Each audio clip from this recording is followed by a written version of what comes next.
दोस्तों, आज आपका शुभ दिन। उन सभी खबरों पर नजर डालते हैं जिनको सभी भारत देशवासियों को जरूर देखनी चाहिए। मुझे समझ नहीं आता जिस सच्चाई को हम आपको डायरेक्ट बताते हैं और बाकी मीडिया आपको क्यों नहीं बताती, क्यों छुपाती है। लेकिन बहुत से लोग ऐसे हैं, फिर भी हमारा चैनल को लाइक सब्सक्राइब नहीं करते और ना यही बताते कहां से आप हमारी वीडियो को देख रहे हैं। जल्दी कर दीजिए, पता नहीं लोग मुझे क्या क्या कह रहे हैं। इनके एक नेता ने मुझे पागल कुत्ता कहा।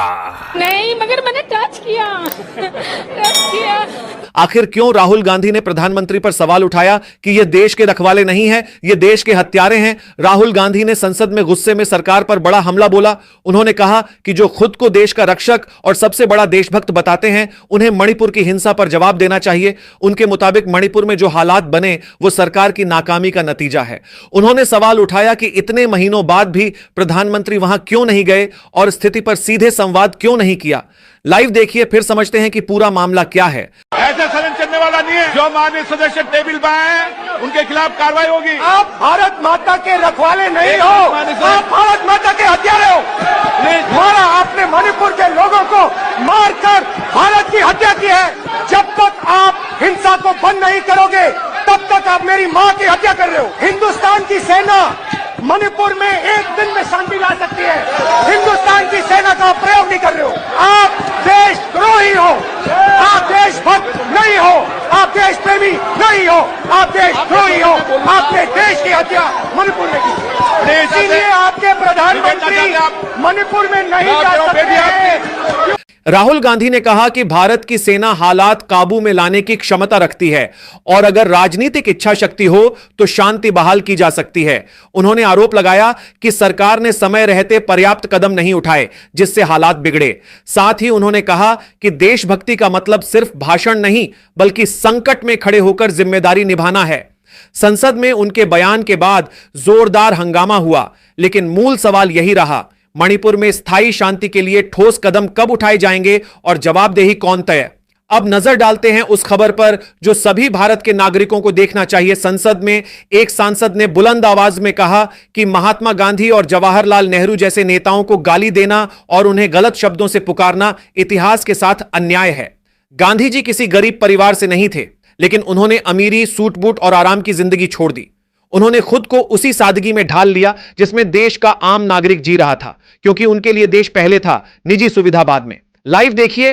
भावना होनी चाहिए। गांधी जी गरीब के बेटे नहीं थे, उसके पिता के पास हवेली थी, सबसे बड़े अफसर थे वो नवाब के जूनागढ़ के। गांधी जी खुद बैरिस्टर थे, सूट बूट पहनते थे और जिंदगी भर मौज कर सकते थे।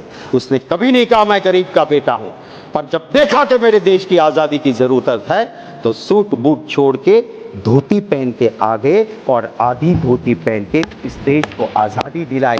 जो गरीब का बेटा नहीं था। आज कोई कहता है मैं गरीब का बेटा हूं और 10 लाख का सूट पहन के बड़े इंडस्ट्रियलिस्ट की सिर्फ सेवा करता है तो उससे भला नहीं होगा। कहां पैदा हुए वो जरूरी नहीं है, आपके मन की मंशा क्या है देशवासी को उससे फर्क पड़ता है और उसी की मैं उम्मीद जरूर करता हूं। कैसी सांसद ने याद दिलाया कि गांधी जी ने कहा था, जब तक मेरे देश का हर नागरिक सम्मान और आजादी से नहीं जीता मुझे ऐशो आराम का हक नहीं। इसलिए उन्होंने धोती पहनी, सादगी अपनाई और पूरी ताकत आजादी की लड़ाई में लगा दी। आज जो लोग उन्हें गलत साबित करने की कोशिश करते हैं उन्हें इतिहास पढ़ना चाहिए। असहमति हो सकती है पर अपमान नहीं। अगर आज हम खुलकर बोल और देख पा रहे हैं तो उसमें स्वतंत्रता संग्राम की बड़ी भूमिका रही है। इतिहास को समझना जरूरी है, तोड़ना नहीं। अमृतसर डालते हैं अगली बड़ी खबर पर जो सभी भारत देशवासियों को देखना चाहिए। संजय सिंह ने संसद में यूजीसी कानून को लेकर बड़ी आवाज उठाई और सवाल किया कि देश में इस मुद्दे पर इतना हंगामा क्यों कराया जा रहा है।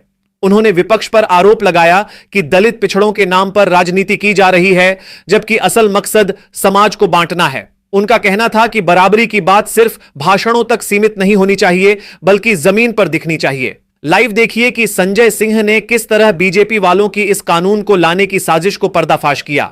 यूजीसी का बिल, आप क्यों ऐसा बिल लेके आए जिसके कारण से पूरे देश का माहौल खराब हुआ? आप कभी भी और कहीं भी दलितों और पिछड़ों और आदिवासियों के हितैषी रहे ही नहीं है। आपकी मातृ संस्था आरएसएस, वहां तो 100 साल तक आज तक एक भी दलित, पिछड़ा और आदिवासी आरएसएस का प्रमुख नहीं बना। ये सच्चाई है आपकी। आप हल्ला मचा रहे थे कि देखो हमने दलितों, पिछड़ों, आदिवासियों के लिए कितना शानदार बिल हम लेके आए, सुप्रीम कोर्ट ने उस पर रोक लगा दिया। आपने इस देश के अंदर विश्वविद्यालयों में आरक्षण को खत्म किया है। ये सच्चाई है। दलित, पिछड़े, आदिवासियों के लिए जो प्रोफेसर की नियुक्ति होनी चाहिए, 80% से ज्यादा पोस्ट खाली पड़ी हुई है विश्वविद्यालयों में। और जो चीज आपके हाथ में है, 45 सेंट्रल यूनिवर्सिटी है जिसमें से 38 केंद्रीय विश्वविद्यालयों में सिर्फ और सिर्फ सवर्ण जाति के लोग वीसी हैं। तो आप न्याय नहीं, नौटंकी करते हैं, जानबूझ के दिखाने की कोशिश करते हैं कि आप उनके हितैषी हैं, जबकि आप है नहीं। अगर आपकी नीयत साफ है तो हर विश्वविद्यालय में 2 तरह की कमेटी बनाइए। एक जो सिर्फ और सिर्फ कास्ट डिस्क्रिमिनेशन को देखे, यानी कि जाति के आधार पर भेदभाव को देखे, और दूसरी कमेटी आप वहां पर बनाइए जिसमें कि हर प्रकार के भेदभाव को आप कवर कीजिए। कोई झगड़ा ही नहीं होता।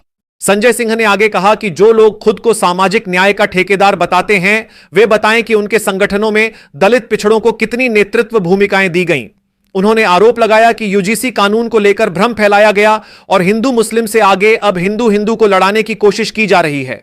उनके मुताबिक यह कानून भेदभाव खत्म करने की दिशा में है, न कि बढ़ाने के लिए। बहस के दौरान माहौल गर्म रहा और विपक्ष सत्ता पक्ष के बीच तीखी नोकझोंक देखने को मिली। नजर डालते हैं अगली महत्वपूर्ण खबर पर। एक लड़की ने बिके हुए पत्रकारों की बैंड बजाई।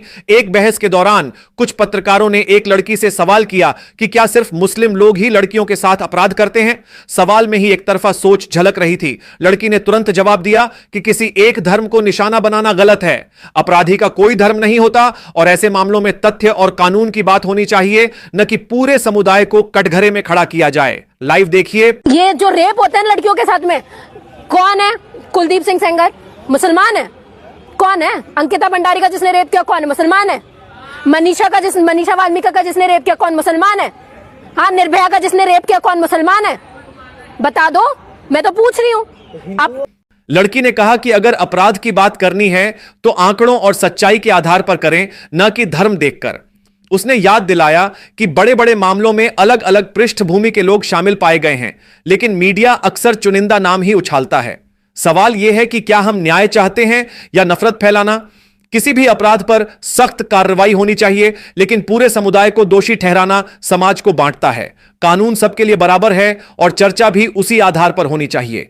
अब नजर डालते हैं अगली सबसे बड़ी खबर पर। संसद के अंदर एक सांसद ने बीजेपी पर सीधा हमला बोलते हुए कहा, हमें क्या पता आप बंद कमरों में क्या फैसले लेते हैं और बाहर आकर क्या कहानी सुनाते हैं। उन्होंने नोटबंदी से लेकर पहलगाम हमले, महंगाई और चुनावी जुमलों तक हर मुद्दे को उठाया। बात यहां तक आई कि नोटबंदी में बहनों के मंगलसूत्र तक गिरवी रखने पड़े। सदन में माहौल भारी हो गया। लाइव देखिए। क्या हम बताएं कि प्रधानमंत्री मोदी जी ने आपके दफ्तर के अंदर क्या क्या बातें की हैं?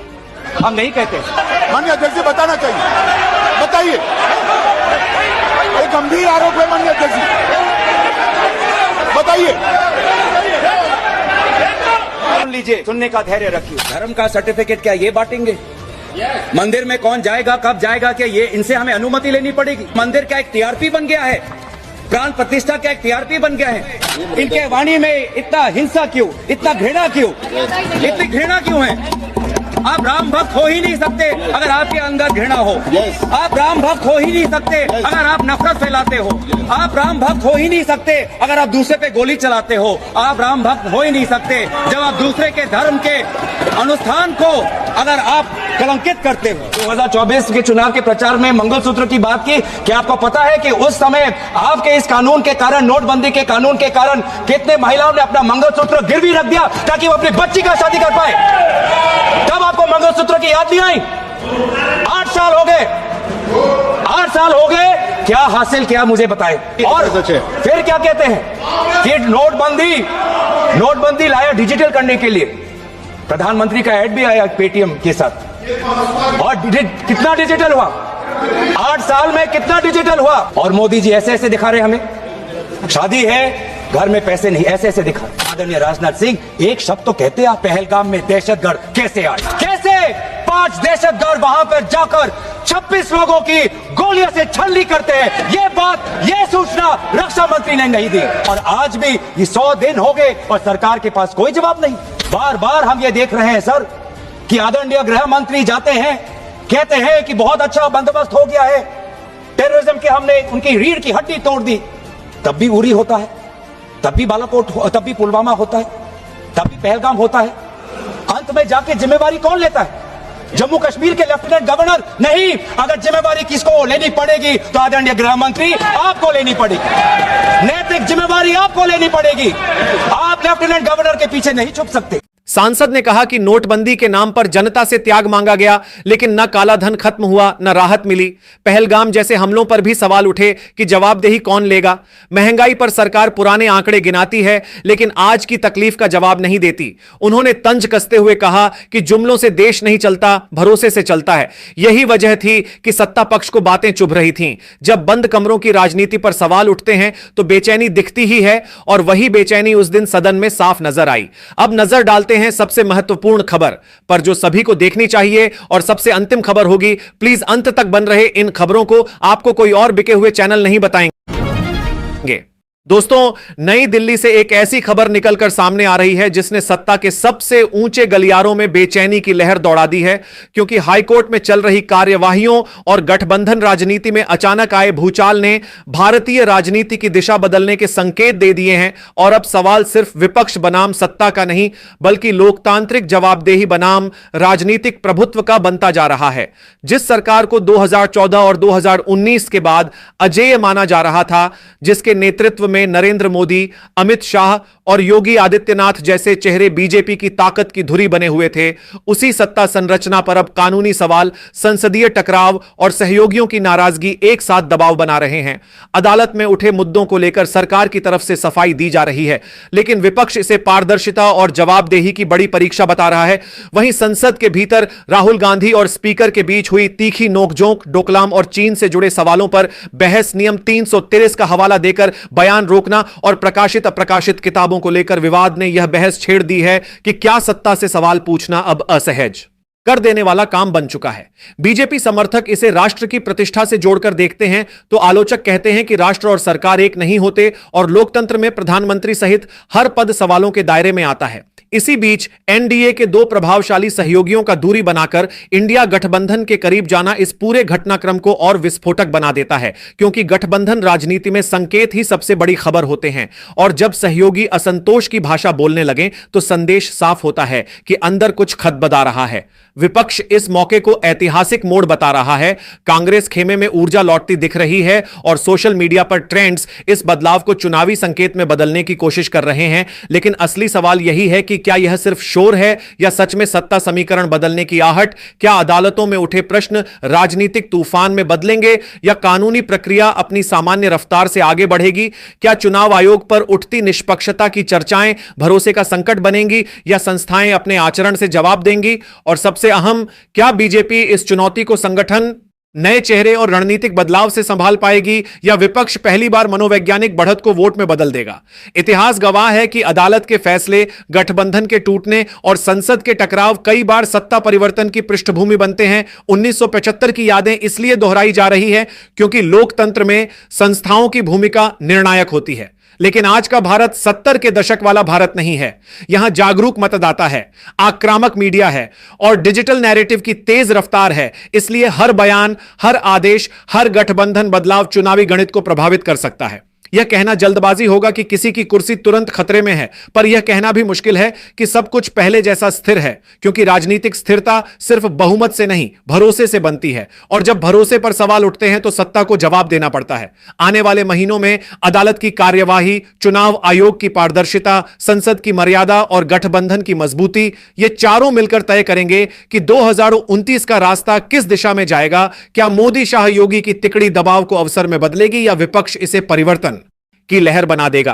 फिलहाल इतना तय है कि भारतीय राजनीति एक निर्णायक मोड़ पर खड़ी है, जहां हर शब्द, हर फैसला और हर रणनीति इतिहास का हिस्सा बनने वाली है। और यही वजह है कि देश की निगाहें दिल्ली पर टिकी हैं, क्योंकि यह सिर्फ सत्ता की कहानी नहीं बल्कि लोकतंत्र की कसौटी की घड़ी है।